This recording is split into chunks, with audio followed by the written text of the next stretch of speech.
तो ये video cut हो गई थी शायद। हाँ चलो ठीक है, आगे चलते हैं। जो 9 क्वेश्चन है ये वो देखते हैं। आरएल सर्किट, आरएल सर्किट क्या होता है पहले ये मैं बता दूं। आर का मतलब होता है रेजिस्टेंस और एल का मतलब होता है इंडक्टर, ठीक है। एल इंडक्टर को डिनोट करता है और आर रेजिस्टेंस को डिनोट करता है। अब ये कह रहा है कि जो आरएल सर्किट होता है उसमें करंट लैग करता है बिहाइंड वोल्टेज के, यानी कि वोल्टेज आगे चल रहा होगा और करंट उसके 45 डिग्री नीचे चल रहा होगा या पीछे चल रहा होगा। या बी ऑप्शन, करंट लैग कर रहा होगा बिहाइंड वोल्टेज के, मतलब कि वोल्टेज के पीछे चल रहा होगा 90 डिग्री से, ठीक है। या सी वोल्टेज लैग, या तो वोल्टेज चल रहा होगा पीछे करंट के 45 डिग्री से, या वोल्टेज करंट से वो जो वोल्टेज है वो 90 डिग्री पीछे चल रहा होगा, ठीक है। इसका मैंने आपको पूरा मतलब कहते हैं वेव फॉर्म में समझा रखा है। अब इसमें वेव फॉर्म में ऐसे समझो, एक सेकंड, अब ये तो रुकेगा तो नहीं। खैर, जो ये नीचे वाली लाइन है ना, ये नीली वाली, ये नीली वाली और ये, ठीक है, ये वाली जो यहाँ लिख देता हूँ मैं, जो येलो है वो हमारा वोल्टेज को डिनोट कर रही है, ठीक है, येलो वाली। और जो ब्लू वाली है वो हमारा करंट को डिनोट कर रही है। अब जब इस पोजीशन पे चला जाता है ना तो यहाँ पर 90 डिग्री का कोण बन जाता है, ठीक है। 90 डिग्री का इस तरीके से बन जाएगा। यहाँ पर एक डंडी होगी जो बताएगी ये 0 है, ये 0 हो गया इस पॉइंट पर, ठीक है।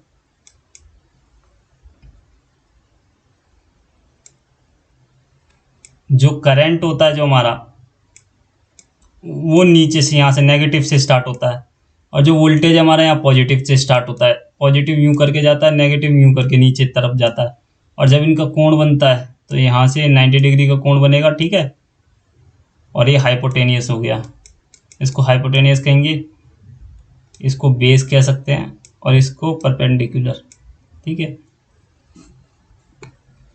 तो इस तरीके से 90 डिग्री का जो वोल्टेज होता है वो पीछे होता है, करंट होता है जो पीछे होता है, ठीक है। करंट हमेशा पीछे रहेगा 90 डिग्री से, इसमें ये याद रखने की जरूरत है, बाकी मैंने समझा दिया आपको।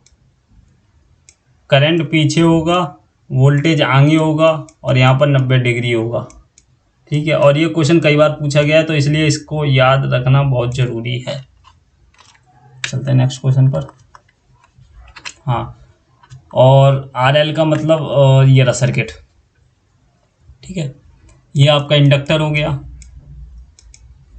और ये आपका रेजिस्टेंस हो गया, ये स्विच हो गया, ये बैटरी हो गई, ठीक है। ये जो वेव बन रही है ये वोल्टेज की बन रही है, और वैसे ही नीचे एक वेव बनती है, ठीक है, जो यूं करके जाएगी, और ये यूं करके घूम जाएगी, ठीक है, यहाँ से और यहाँ तक, यहाँ, ठीक है। यहाँ से ये जो बनेगा वो हाइपोटेनियस बन जाएगा, ये 90 डिग्री का बन जाएगा। जैसे ये 90 डिग्री का बन जाता है, यानी कि जो करंट होता है वो हमारा वोल्टेज से 90, जो करंट होता है वो 90 डिग्री से पीछे रहता है वोल्टेज से, ठीक है। इतना याद रखना है। द नेक्स्ट वन, 10वां क्वेश्चन है हमारा form factor of A sinusoidal, ठीक है। अब मैंने जो आपको बताया था, आपको ये टर्म पता है कि नहीं पता, मेरे को नहीं पता। ये इलेक्ट्रॉनिक्स का भी क्वेश्चन है, ठीक है, और ये इलेक्ट्रिकल का भी क्वेश्चन है, दोनों में ही पूछा गया है ये दोनों, ठीक है। अब साइनोसोडियल वेव मैंने अभी थोड़ी देर पहले आपको बताया था कि साइन वेव को ही साइनोसोडियल वेव कहा जाता है, इस तरीके से होती है, ठीक है। इस तरीके से साइन वेव भी इसको ही कहा जाता है, साइनोसोडियल वेव भी इसको कहा जाता है। और जो फॉर्म फैक्टर होता है, फॉर्म फैक्टर,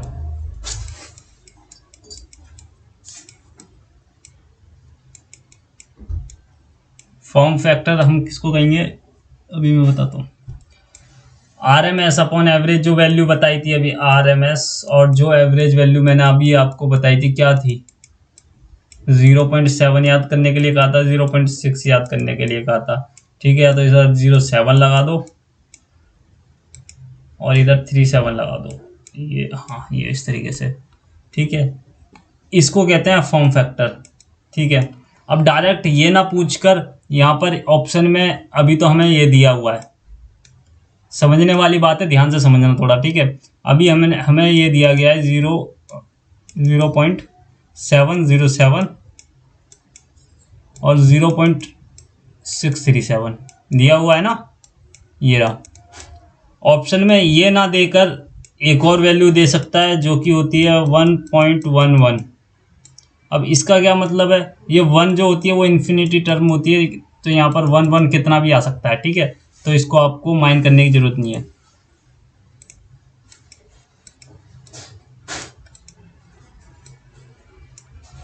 ठीक है।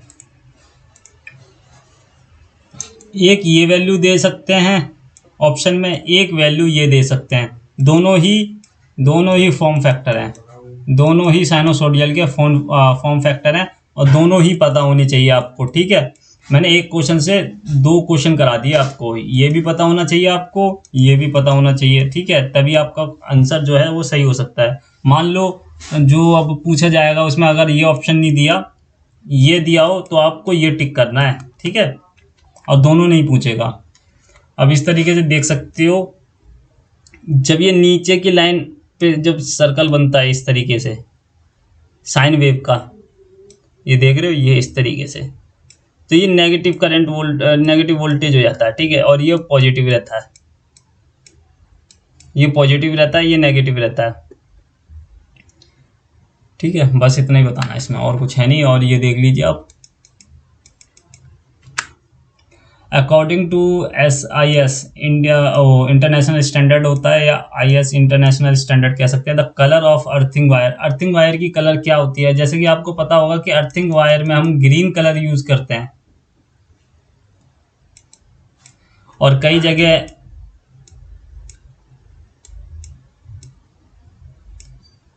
ये ग्रीन में मिलेगा, ये ग्रीन में मिलेगा, ये येलो में मिलेगा, ठीक है। ये वाला भाग येलो में मिलेगा, और ये वाला जो पट्टी है वो ग्रीन में मिलेगी, ये वाली पट्टी ग्रीन में मिलेगी, कई जगह यूज किया जाता है, ठीक है। अब बात करें, मैंने ये चार्ट डाल दिया है, इसमें देख सकते हो जो सिंगल फेज 3 फेज के लिए वायर जो होते हैं हमारे, वो कॉमन होते हैं, जो ये फेज का काम करते हैं, ठीक है, जो फेज जिसमें लाइव करंट रहता है। और जो न्यूट्रल होता है वो ब्लैक यूज़ किया जाता है, यहाँ पर ये ग्रीन भी हो सकता है और यहाँ पर ये येलो भी हो सकता है। और जब हम बात करते हैं कि कौन सा कलर का यूज़ किया जाता है, तो ये ग्रीन बोलना है, ठीक है। तो ग्रीन ही टिक करके आना है, ग्रीन ही टिक करके आना। बाकी मैंने चार्ट बता दिया है, ग्रीन हो गया, येलो हो गया, ब्लू हो गया, ये दोनों ही, मतलब ये तीनों ही फेस के लिए यानी कि लाइन करंट के लिए यूज़ किया जाता है। न्यूट्रल के लिए हमारा ब्लैक यूज़ किया जाता है, और अर्थ के लिए, अर्थ कंडक्टर के लिए प्रोटेक्शन जो लगाते हैं हम, ठीक है, सर्किट बोर्ड में, तो उसके लिए हम ग्रीन यूज़ करते हैं। कह रहा है the time base signal in CRO के अंदर जो टाइम वेव सिग्नल होता है वो किस तरीके से होता है, क्या होता है वो, ठीक है। तो आपको CRO अगर आपने ITI में देखा होगा तो ये एक तरीके से आपका इलेक्ट्रॉनिक्स और इलेक्ट्रिकल दोनों का ही क्वेश्चन हो गया, ठीक है। पहली बात तो ये। दूसरी बात, इसमें एक क्वेश्चन ये भी बनता है, जो CRO है, ठीक है, ये ऊपर वाली जो होता है ये Y एक्सिस कहते हैं इसको, और इसको कहते हैं X एक्सिस। जो X एक्सिस पे बनता है, यहाँ पर जो बनेगा ना, यहाँ पर डिनोट होगा, उसको क्या बोलते हैं, उसको किससे डिनोट करते हैं। और जो यहाँ पर होता है Y एक्सिस पर, उसको क्या डिनोट करते हैं। या इस तरीके से पूछा जाता है, जो CRO के अंदर है वोल्टेज के साथ किसको देखा जाता है, या वोल्टेज के रेफरेंस में किसको देखा जाता है, या साथ में या रेफरेंस में, तो किसको देखा जाता है। हमेशा यहाँ पर जो होता है Y एक्स एक्सिस पर टाइम होता है, और यहाँ पर जो ये X एक्सिस पर टाइम होता है, Y एक्सिस पे हमेशा वोल्टेज रहता है हमारा, ठीक है। वोल्टेज के टाइम के रिस्पेक्ट पर वोल्टेज देखा जाता है कि कितने टाइम पर कितना वोल्टेज मतलब कितना वोल्टेज वेरी कर रहा है, कितना अप डाउन कर रहा है या कितना उसके अंदर वेरिएशन आ रहा है, टाइम के रिस्पेक्ट में देखा जाता है वोल्टेज को। ठीक है, तो ये क्वेश्चन कई बार पूछा गया है, शायद मैंने करा दिया है ये पहले भी। ठीक है, तो टाइम के रिस्पेक्ट पे वोल्टेज को देखा जाता है, ये याद रखने वाली बात है। अब बात करें ट्रायंगुलर वेव की। ठीक है, तो जो सीआरओ के अंदर यहाँ पर क्या,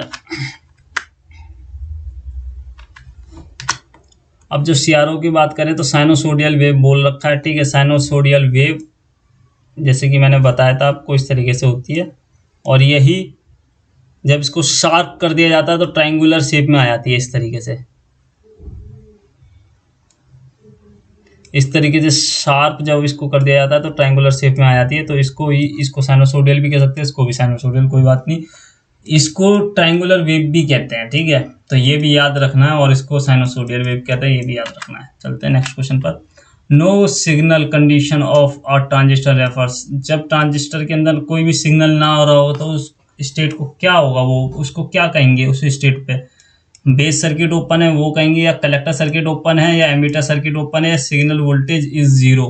पहली बात ये दोनों इलेक्ट्रॉनिक्स और इलेक्ट्रिकल के लिए, दोनों के लिए है। और इसमें अब मैं जो आंसर बताने वाला हूँ वो नो सिग्नल का है। नो सिग्नल अगर नहीं है, जो सिग्नल वोल्टेज होता है वो हमारा जीरो होगा। जब सिग्नल ही हमारा जीरो होगा तो नो सिग्नल ही होगा उस कंडीशन में। ठीक है, अगर आगे से कोई सिग्नल नहीं आ रहा होगा तो वो हमारा नो सिग्नल होगा। ये कॉमन सेंस की बात है। ठीक है, कह रहा है conversion flow of current in PNP, और ये मैंने आपको जब कराया था क्वेश्चन थर्ड वीडियो में या सेकंड वीडियो में, तब मैंने आपको बताया था कि इस पे क्वेश्चन बन सकता है, और ये बन गया, आप देख भी लो। और ये लखनऊ मेट्रो का पेपर है। ठीक है, और ये इलेक्ट्रिकल और इलेक्ट्रॉनिक्स वाला दोनों ही है, क्योंकि ये इलेक्ट्रॉनिक्स का पोर्शन है। ठीक है, इलेक्ट्रॉनिक्स में से क्वेश्चन आया हुआ है, और इलेक्ट्रिक वाले भी इसको पढ़ते हैं। तो ठीक है, तो ये दोनों के लिए है। अब बात करते हैं पीएनपी और एनपीएन। पीएनपी, पहले मैं इसका ट्रांजिस्टर बना देता हूँ, फिर आपको बढ़िया से समझ में आएगा। ठीक है, इसका मैं ट्रांजिस्टर बना देता हूँ। और जिस भाई को कोई भी डाउट हो, कोई भी सजेशन हो तो वो कमेंट कर देना, बाकी मैं आपको बता दूंगा जो भी आपकी क्वेरी होगी। ठीक है, ये क्या है, हाँ ये एरो इस साइड बनेगा, जो बीच वाला होता है उसको बीच में लिख देते हैं। ठीक है, ये P लिख देते हैं और ये P लिख देते हैं। ठीक है, आपने, मुझे नहीं पता आपने किस तरीके से पढ़ा है, जो मैं बताने वाला हूँ वो आपको एक तरीके से ट्रिक लग सकती है, या आपको इतना इजी लग सकता है, बस आपको ध्यान से मेरी बात सुननी है। ठीक है, इसको P टाइप और N टाइप सेमीकंडक्टर मटेरियल अभी कुछ समय के लिए भूल जाइए। ठीक है, P के लिए आप पॉजिटिव दिमाग में रखिए, और N के लिए आप नेगेटिव दिमाग में रखिए। ठीक है, आपने क्या पढ़ा है वो आप भूल जाइए कुछ समय के लिए। ठीक है, मैंने इसमें पहले बताया था जो करंट फ्लो होता है उससे आप डायग्राम, जो ट्रांजिस्टर का डायग्राम है उसको भी एग्जामिन करने सीख जाओगे। जो मैंने आपको पहले बताया था उसमें ये बोला था जो करंट फ्लो होता है हमारा वो पॉजिटिव टू नेगेटिव होता है। ठीक है, पॉजिटिव टू नेगेटिव होता है। ये टर्मिनल जिधर एरो बन जाता है टर्मिनल में वो एमीटर कहलाता है, और जिधर टर्मिनल नहीं, मतलब जिधर एरो नहीं बनता और उसके ही साथ वाले में, वो दोनों सेम ही चार्ज के होते हैं, यानी कि ये पॉजिटिव है तो ये भी पॉजिटिव होगा। ये जिधर एरो बन जाता है वो एमीटर हो जाता है, दूसरी साइड कलेक्टर हो जाता है। ठीक है, और जो बीच से निकलता है वो हमारा बेस हो जाता है। अब समझने वाली बात समझिए क्या होती है। जो करंट फ्लो होता है वो पॉजिटिव टू नेगेटिव होता है, ये मैंने आपको बता दिया। ठीक है, अब यहाँ पर जो पूछा गया है उसका आंसर आप खुद ही दे दोगे। कह रहा है conversion flow of current, current कहाँ फ्लो होता है पीएनपी के अंदर? एमीटर टू बेस होता है, एमीटर बेस टू एमीटर होता है, बेस टू कलेक्टर होता है, एमीटर टू कलेक्टर होता है। आपने क्या पढ़ा मुझे नहीं पता, पहले क्या पढ़ रखा है मुझे नहीं पता, जो अभी मैंने समझाया इससे आप ये क्वेश्चन कर दोगे। और जो जितने भी पीएनपी एनपीएन के ट्रांजिस्टर के ऊपर जितने भी क्वेश्चन बनेंगे वो सारे आप कर दोगे। ठीक है, सारे आप कर दोगे। किस तरीके से करना है आप ये देखो। अब इसमें पूछा है पॉजिटिव नेगेटिव करंट फ्लो होता है, ये मैं आपको यहाँ बता चुका हूँ। अब पूछा है क्या कहता है करंट फ्लो कहाँ से कहाँ होगा। करंट फ्लो आप देखना कहाँ से होगा, ये जो एरो बन रखा है यहाँ पॉजिटिव है यहाँ और नेगेटिव है यहाँ, पॉजिटिव पे क्या लिखा है हमारे, जहाँ पर एरो बना है एमीटर, ठीक है, और जहाँ पर नेगेटिव है वो क्या है हमारा बेस है। एमीटर से हमारा करंट बेस की तरफ जाएगा, ठीक है। ये आपका बेस है जिससे आपको पहचानना है, ये आपका बेस है जिससे आपको पहचानना पॉजिटिव नेगेटिव करंट फ्लो होता है। ये पॉजिटिव है, ये नेगेटिव है, और ये एरो है, ये एमीटर है। एमीटर से करंट जो हमारा बेस की तरफ फ्लो होगा, एमीटर टू बेस करंट हमारा फ्लो होगा। जो भी समझ में ना आए ना पॉइंट, वो मेरे को बता देना कमेंट बॉक्स में, मैं बता दूंगा आपको, ठीक है। इस तरीके से ट्रांजिस्टर का सिंबल है, आप देख लीजिए। ये एरो अंदर की साइड है, जैसे ये एरो अंदर की साइड हो गया तो ये हमारा P हो जाता है और ये हमारा N हो जाता है, क्योंकि हमेशा जो करंट फ्लो होता है वो पॉजिटिव टू नेगेटिव होता है। तो करंट यहाँ से यहाँ आएगा तो एरो इधर को बन जाता है, ठीक है। और इसके सामने वाला हमेशा कलेक्टर होता है। ये कलेक्टर हो गया, ये एमीटर हो गया, और ये हमारा बेस हो गया, ठीक है। अगर ये एरो इधर को साइड अंदर की साइड होता तो हमारा जो करंट फ्लो होता है वो बेस टू एमीटर होता, ठीक है, उल्टा हो जाता उस केस में।